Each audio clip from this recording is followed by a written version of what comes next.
In this video, you're going to learn another great ES6 feature, the spread operator. So let's understand the need for such an operator before diving in.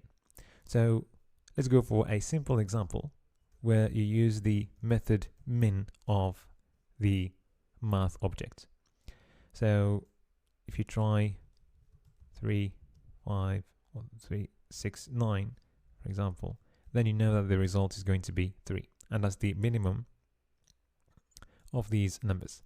Now, what if you pass an array to the min function? What do you think you're going to get? You don't get the correct results. Now, we want to be able to pass an array to our function min and still get the correct results. Now, in ES5, there was a way to do that. If you remember, you could use the function apply and pass the value of this and also arguments inside an array, like this.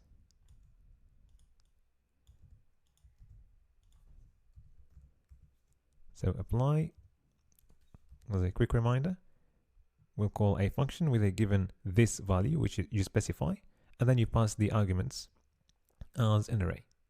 So now this is not important here, so we can just set it to null.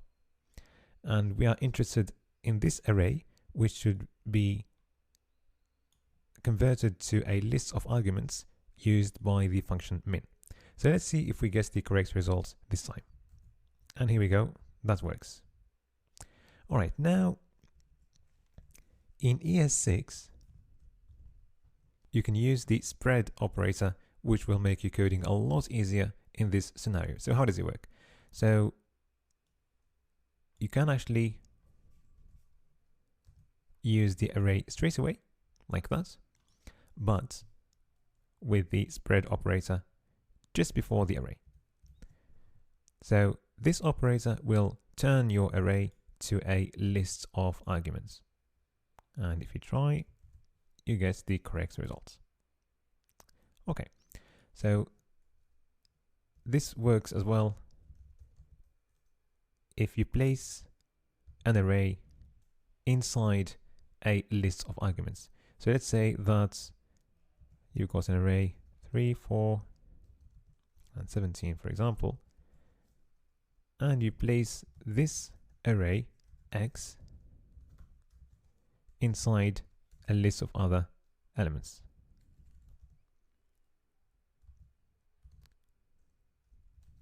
So all you need to do is use the spread operator just before x, and now the list of elements inside x is going to be injected inside your list of arguments, and you get the correct results. Now you can also use the spread operator to inject elements of an array inside another array. So let's say that you've got an array 1, 3, 6, 5, and you want to inject the array x inside this array.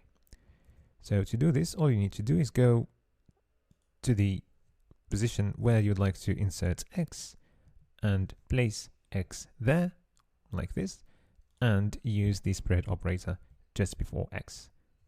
And now you'll see that you've just injected all the elements of x in that or at that position. All right, so that's how the spread operator can make your coding easier. In the next video, you will explore more ES6 features that you can use when working with objects.